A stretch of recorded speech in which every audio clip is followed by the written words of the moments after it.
आज हम लोग फिर तैयारी करते हैं। कल हम आपको पढ़ा के छोड़े थे कहां तक, ब्रेन, ह्यूमन ब्रेन चल रहा है।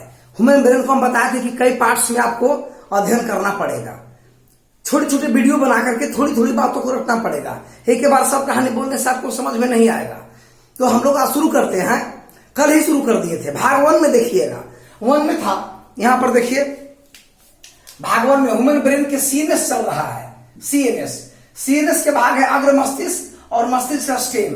मस्तिष्क स्टेम के 2 भाग है, मिड ब्रेन और हाइंड ब्रेन। तो ये दोनों चीज यहां पर है आपको। तो मस्तिष्क स्टेम में तो यहां पर अग्र मस्तिष्क के 2 भाग, सेरेब्रम और डायनेसेफ्लॉन, ये सब हम लोग कल पढ़ चुके थे। इसकी पढ़ाई जो है कल की गई थी, ये क्लियर है। अब मस्तिष्क स्टेम बच गया है। तो मस्तिष्क स्टेम के 2 भाग हैं, मध्य मस्तिष्क, इसे मिड ब्रेन का, इसको मध्य लिख सकते हैं, मध्य मस्तिष्क, मस्तिष्क लिख सकते हैं, और इसको कह सकते हैं पश्च मस्तिष्क कह सकते हैं। ये की बात आपको रह गया है बाकी। तो यहां पर आज हम लोग अध्ययन करेंगे कि मध्य मस्तिष्क स्टेम के 2 पार्ट्स। पहला पार्ट है मिड ब्रेन माने मध्य मस्तिष्क, और दूसरा पार्ट है हाइंड ब्रेन माने पश्च मस्तिष्क, पीछे वाला मस्तिष्क का भाग। तो मिड ब्रेन में अब यहां पर थोड़ी सी वर्णन कर लेते हैं मिड ब्रेन का। तो मिड ब्रेन एक मध्य में पाया जाता है, पोन्स के आसपास होता है। तो मध्य ब्रेन यानी मिड ब्रेन जो है, इसमें कई छोटे छोटे खंड पाए जाते हैं, 4 खंड दिखाई देते हैं। इसमें मध्य ब्रेन में इस तरह से ये 4 खंड दिखाई देते हैं। प्रत्येक को हम कॉर्पोरा बोलते हैं। कॉर्पोरा के नाम से इसको जाना जाता है।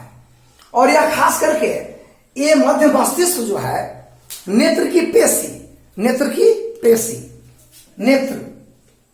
नेत्र माने होता है आंख, नेत्र की पेशी, और इनके देखने की क्रिया का कंट्रोल करते हैं। नेत्र की पेशी और देखने की क्रिया का कंट्रोल करते हैं मध्य मस्तिष्क। इसमें ज्यादा बात नहीं है, ये आसानी से आप याद कर सकते हैं कि अगर मस्तिष्क के सेरेब्रम डायनेसेफ्लॉन का पढ़ाई हो गया। आज के लिए भी सीएनएस चल रहा है, ध्यान दीजिए, central nervous system, PNS NS बाकी है अभी। तो अगर मस्तिष्क में ऐसे पढ़ाई हो चुका है। मध्य मस्तिष्क का पहला भाग मिड ब्रेन, जो 4 खंड कॉर्पोरा जिसे कहते हैं, इनके मिलने से बनता है, और ये नेत्र की पेशी और देखने की क्रिया का नियंत्रण करते हैं। चलो ये आपको हो गया। अब आते हैं हम लोग बी में, हाइंड ब्रेन, पश्च मस्तिष्क। पश्च मस्तिष्क के 3 भाग यहां दिया गया है, पोन्स, सेरेबेलम और मेडुला ऑब्लोंगेटा।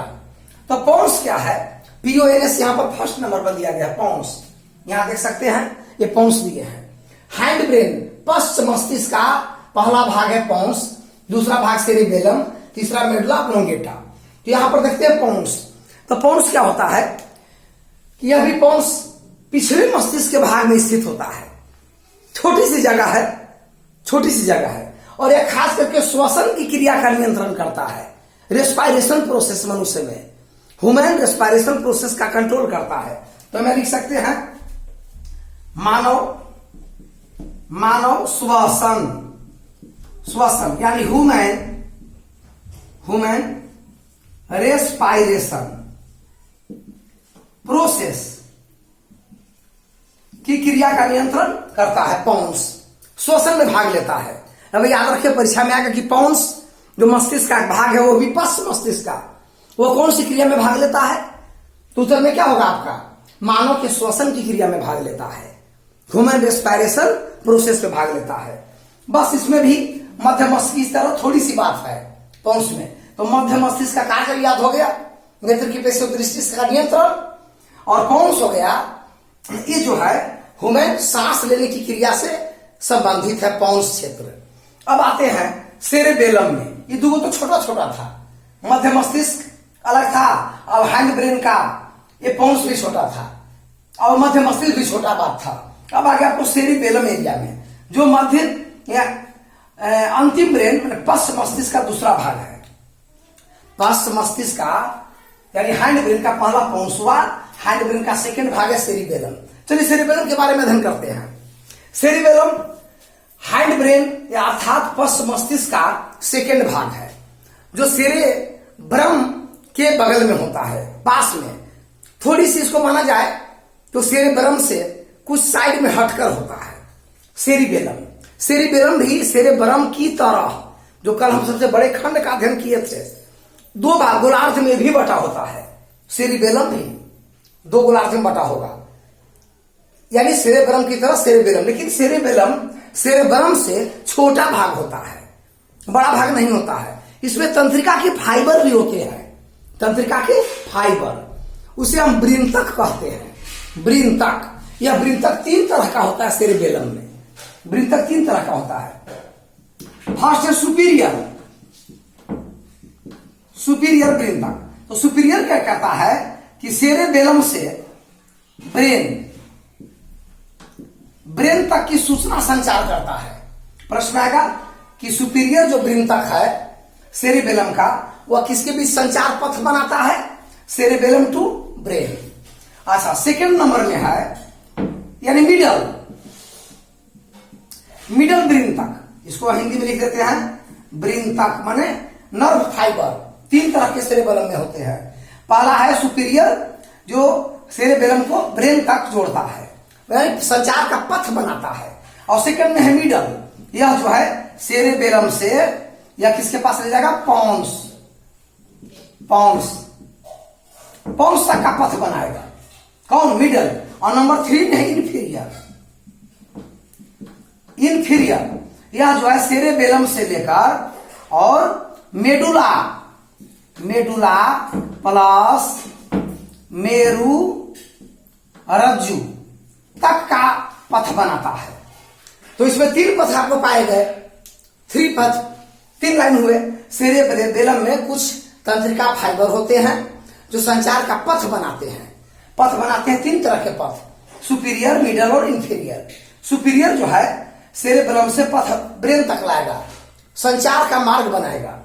उसी प्रकार से मिडल जो है वृंतक में होता है सेरेबेलम का फाइबर, तंत्रिका फाइबर, जो पथ बनाता है, रास्ता बनाता है, संचार का माध्यम बनाता है। तो मिडल बनाएगा सेरेबेलम से लेकर पॉन्स तक। थर्ड में है इन्फीरियर में क्या होगा? इसमें क्या होगा कि सेरेबेलम से लेकर के मेडुला प्लस मेरु रज्जु, जिसके बीच का पथ बनाएगा नंबर 3, इन्फीरियर वाला। तो 3 तरह के सेरेबेलम में वृंतक यानी तंत्रिका का फाइबर हुए, सुपीरियर, मिडल और इंफीरियर। और तीनों का सेरेबेलम से पथ अलग अलग अंगों तक इस तरह से दिया गया है। सुपीरियर सेरेबेलम से किस अंग तक पथ बनाएगा? यानी ब्रेन तक। सेरेबेलम से पॉन्स तक मिडल, और सेरेबेलम से मेडुला और मेरुरज्जु तक पथ बनाएगा इंफीरियर ब्रेन तक। इस तरह के 3 प्रकार के पथ पाए जाते हैं। इस तरीके से आप पढ़ रहे हैं यहां तक। अब बच गया, एक चीज और समझ लीजिए थोड़ा सा, जो जीके के तौर पर पूछा जाता है कि जैसे अगर कहा जाए कि थोड़ी सी बात हम लोग आते हैं, 2-3 बात और छूट रहा है जो बहुत ही इंपॉर्टेंट है। जैसे मानव का ब्रेन की पढ़ाई हो रही है, ब्रेन न तो ठोस है न तो द्रव है, मिडल में आता है, न तो ठोस है और न द्रव, अर्ध ठोस अर्ध द्रव दोनों में आता है। अतः इसका हम लोग आयतन मापेंगे तो एमएल में, और नहीं तो वजन मापेंगे तो किलोग्राम में।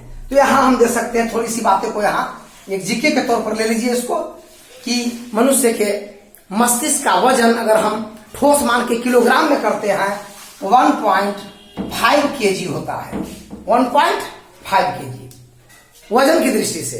अगर इन्हें हम आयतन की दृष्टि से, क्योंकि पूर्ण ठोस है नहीं, तो आयतन की दृष्टि से 1650 ml आयतन हो सकता है, 1650 ml। अब एक बात और है कि आपको कोई चूटी काटता है, काट गड़ता है, तो उसकी खबर तंत्रिका तंतु ब्रेन को देते हैं, ब्रेन ऑर्डर करता है और उसे आप अंग को हटा लेते हैं। इसे कहते विद्युत की तरह चलने वाला आवेग है। अब इसकी गति कितनी होती है? थोड़ी सी लिखिए।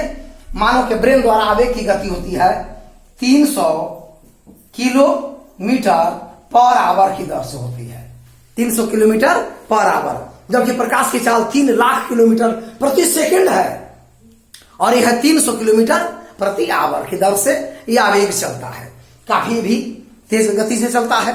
तो तीनों बातों को भी याद रखना है। अब इसके बाद हम लोग अगली वीडियो में, ये भाग 2 हुआ, मानव मस्तिष्क भाग 2 सेकेंड पार्ट। अब हम लोग मेडुला ऑब्लोंगेटा को अगले पार्ट 3 में समझेंगे। पार्ट 3 में मेडुला ऑब्लोंगेटा के बारे में समझेंगे। पहले इतना बात याद रखिए, यानी आपको हुआ मिड ब्रेन आज, थोड़ी सी मिड ब्रेन की थोड़ी सी बात है, हैंड ब्रेन के 3 पार्ट्स, ये पॉन्स थोड़ी सी बात है, और सेकंड में सेरिबेलम, ये थोड़ी ज्यादा बात है, और बच गया मेडुला ऑब्लोंगेटा। अब इसकी पढ़ाई हम लोग कल के वीडियो में पार्ट 3 में देंगे मेडुला ऑब्लोंगेटा।